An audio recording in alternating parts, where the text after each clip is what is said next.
जब जब आप कुछ सरकारी आदेश देखते होंगे, सुनते होंगे, कई बार हंसी आती है। मैं हंसी का कारण बताने वाला हूं। आप देख रहे हैं बिहारी सुल्तान, मैं आरडी भारती आपके सामने प्रस्तुत हूं हास्यास्पद आदेश को लेकर, हास्यास्पद स्टेटमेंट को लेकर। पश्चिम बंगाल के राज्यपाल जगदीश धनखड़ जी ने कहा, ममता दीदी भारत एक है। आप संवैधानिक पद पर बैठे हुए हैं, आप ये नहीं कह सकते बाहरी और घर वाला।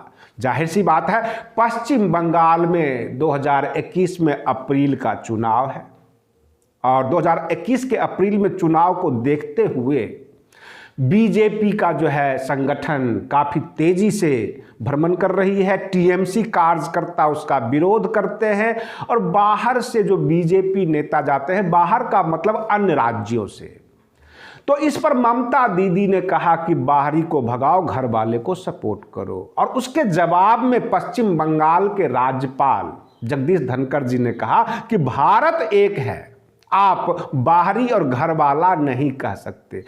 क्या हमारे दिल्ली के उपराज्यपाल भी यही बात कहेंगे कि भारत एक है और भारत की जनता को राजधानी में आने से नहीं रोक सकते, क्योंकि किसानों का हुजूम दिल्ली के बॉर्डर पर बैठी हुई है।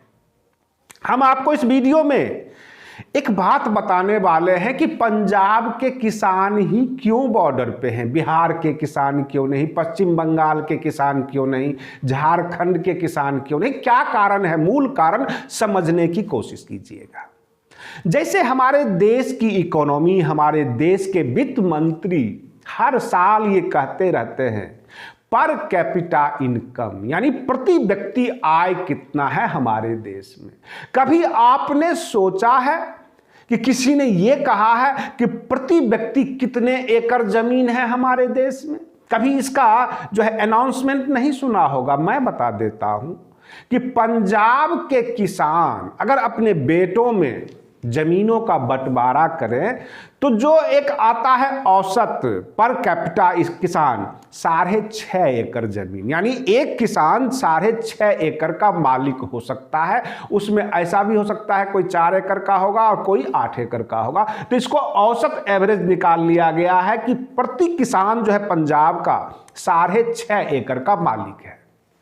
अब हम बिहार में आ जाते हैं तो बिहार में प्रति व्यक्ति जो है पर एकड़ किसान जो है, मतलब एक किसान का जो है आता है 1 एकड़ उसके हिस्से में। इस तरह से बिहार के किसान गरीबी रेखा से नीचे हैं। 1 एकड़ में वो बोएंगे या अपने पशु को रखेंगे, खेती करेंगे, क्या करेंगे ये उनको समझ में नहीं आता। बिहार में जब आप किसानों की हालत देखेंगे तो सुबह सुबह 1-1.5 लीटर दूध लेकर भी सेंटर पर पहुंचते हैं। इसका मतलब यह है कि वो 1 बूंद दूध भी नहीं पी पाते। प्रश्न है यहां पर, हमने देखा है अपनी आंखों से 1.5 लीटर 2 लीटर दूध लेकर सेंटर पर आते हुए, जबकि एक आम परिवार 1-2 लीटर दूध अपने घर के लिए भी खरीदता है। लेकिन किसानों की यह हालत नहीं है। यहां तक जब उनका बुआई का टाइम आता है तो उनके पास बीज खरीदने के पैसे नहीं होते। ये हालात है बिहार और यूपी के किसानों का, और इसलिए वह दिल्ली के बॉर्डर तक नहीं पहुंच पा रहे हैं। बिहार के किसान, पश्चिम बंगाल के किसान, झारखंड के किसान और पंजाब के किसान 6.5 एकड़ प्रति व्यक्ति आता है। उनको लगता है कि हमारी जमीन लुट जाएगी। रही बात ये, पंजाब में मंडी व्यवस्था ऑर्गेनाइज्ड है, पंजाब हरियाणा में। बिहार में और यूपी में मंडी व्यवस्था ऑर्गेनाइज नहीं है। यूपी में है थोड़ा बहुत, तो पश्चिमी यूपी में है। अगर आप पूर्वी यूपी में आकर देखें, वहां मंडी व्यवस्था उतना ऑर्गेनाइज नहीं है, लोग खरीदते हैं। अब प्रश्न यह उठता है कि इन किसानों की बात माननी चाहिए या नहीं। ये है कौन और ये करते क्या है? कई आपने सोशल मीडिया पे पोस्ट देखा होगा। लोग कहते हैं आप अन्नदाता हैं तो हम करदाता हैं। लोग कहते हैं आप किसान नहीं हो, आप कांग्रेसी हो, ये भी कहते हैं। लेकिन अन्नदाता और करदाता में मैं फर्क बता देता हूं। करदाता वो भी है, किसान भी हैं, अगर कोई चीज खरीदते हैं उस पर ऊपर टैक्स देते हैं। एक प्रश्न है, इस देश में कुछ कार्य ऐसे होते हैं जो राष्ट्र हित से जुड़े हुए होते हैं, उसमें अर्थ का लाभ है। जैसे कि सेना को तनख्वाह भी मिलती है, किसानों का भी अनाज बिकता है, चाहे सस्ता या महंगा। लेकिन अगर किसान रुक जाए, सेना रुक जाए, तब देश का क्या होगा, कभी सोचिएगा। और रही बात ये, किसानों को आप इग्नोर नहीं कर सकते हैं। आप उस वक्त को सोचिए, आप किसी खेत में जाते हैं, एक गन्ना तोड़ लेते हैं, अथवा ट्रैक्टर ट्रॉली से जब ढुलाई होती है गन्ने की, तो बहुत सारे लोगों को मैंने देखा है पीछे से खींचते हुए गन्ना को। एक गन्ना जो है 12 रुपये कॉस्ट करता है। क्या आप एक माचिस की डिब्बी किसी दुकान से फ्री में उठा लेंगे? और किसान कुछ नहीं कहता है। अगर आप उसके खेत से एक गन्ना उखाड़ लेंगे तो ये पूछेगा 1-2 गन्ना और चाहिए। और इस तरह किसान का दिल है।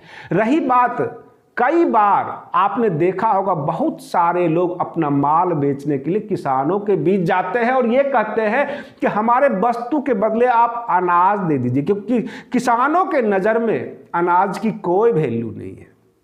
आपको 1 किलो की जगह 1.5 किलो दे देंगे, क्योंकि किसान उसको उगाते हैं। किसान का इतना बड़ा दिल जो देश को देते रहे हैं पिछले 70 सालों में, जो है किसान ने पूरे देश को जो है पलस में ला दिया। पहले यहां पर अकाल होता था और बाहर से गेहूं मंगाए जाते थे, अब वो स्थिति नहीं है। किसान अनाज उगाते हैं, अनाज ही उनका सब कुछ धन है, और फिर भी वो लोगों को बांट देते हैं। देते वक्त थोड़ा भी मलाल नहीं आता। ये वे किसान हैं। किसानों को इग्नोर नहीं किया जा सकता। पूरा देश जो है किसानों के ऊपर टिका हुआ है। 14% जीडीपी किसानों से निकलकर आती है। जब किसान पीछे हटते हैं, आपकी जीडीपी माइनस में चली जाती है। यहां पर एक मूल प्रश्न है, आज़ादी से पहले और आज़ादी के बाद। मैं आपको बता रहा हूं, अगर 50 से ज़्यादा के उम्र के आप होंगे तब आपको याद होगा अथवा सुनी होगी, पहले हमारे किसान दूध नहीं बेचते थे, फल नहीं बेचते थे, फ्री में दे दिया करते थे। समय बदला, धीरे धीरे बदलाव आया और सब कुछ बिकने लगा, सब्जियां भी बिकने लगी। अब तो कॉरपोरेट अगर गांव में घुसेगा तो क्या आपको लगता है किसी खेत से एक मुट्ठी मिट्टी भी आप उठा पाएंगे? विरोध इस चीज का है। विरोध इस चीज का है कि आपकी संस्कृति खतरे में पड़ जाएगी। कभी आप गांव में किसानों के बीच भोज खाने पहुंचिए, उनके निमंत्रण पर खड़े होकर और पीठ ठोक ठोक कर जबरदस्ती खिलाते हैं, जबकि इच्छा नहीं होती है। ये वे किसान हैं। अगर आपको दूध पीने के लिए कहेंगे तो पीठ ठोकर जबरदस्ती पिलाएंगे। पता नहीं उनका दिल कितना बड़ा है। क्या ये संस्कृति बची हुई रह जाएगी?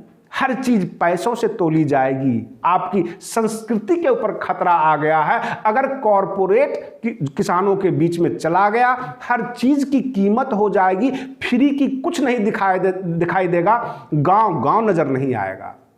बहुत सारे लोग कहते हैं गांव में 5 रुपये किलो गोभी है और शहर में 25 रुपये किलो। कहने के लिए वो कह देते हैं कि ट्रांसपोर्टिंग लगती है, लेकिन किसानों इतना बड़ा दिल दुकानदारों को नहीं हो सकता। मैं अपने सरकार से ये कहना चाहूंगा कि किसानों को शाहीन बाग की महिलाएं ना समझें। ये एमएनसी में नौकरी नहीं करने जाते कि एक दिन नहीं जाएंगे तो इनके 1000-2000 रुपये नहीं मिलेंगे। ये वे किसान हैं, आपको सुनकर आश्चर्य होगा कि एक बार बोते हैं तो 3 महीने 6 महीने के बाद ही फसल काटते हैं। और रही बात ये, इनकी जो भैंस है वो चर के भी रह जाएगी। ये प्रकृति पर निर्भर रहने वाले हैं, खुले आसमान में सोने वाले हैं। इनको आप दिल्ली का जो है कॉरपोरेट में काम करने वाले लोग ना समझें कि 50 दिन और 100 दिन में ये हट जाएंगे। जैसा कि आपने सुना होगा 6 महीने की राशन लेके आ गए, ये साल भर के भी राशन मंगा लेंगे। ये खेतों में एक बार ही जाएंगे। अगर इनको लगेगा कि फसल में बार बार ध्यान देने वाली फसल है तो ये दूसरा फसल लगा देंगे, ऐसा फसल लगा देंगे जिसको केवल काटना ही पड़े फसल को। तो किसानों को शाहीन बाग ना समझा जाए, इसको इग्नोर करके आप अपने देश के विकास को इग्नोर कर रहे हैं। आप अपने अन्नदाता को इग्नोर कर रहे हैं। आने वाले जो भोजन है उसको इग्नोर कर रहे हैं। भूखा मरने की तैयारी कर रहे हैं। आप बने रहिए बिहारी सुल्तान चैनल पर। हम फिर मिलते हैं अगले वीडियो में, तब तक के लिए धन्यवाद।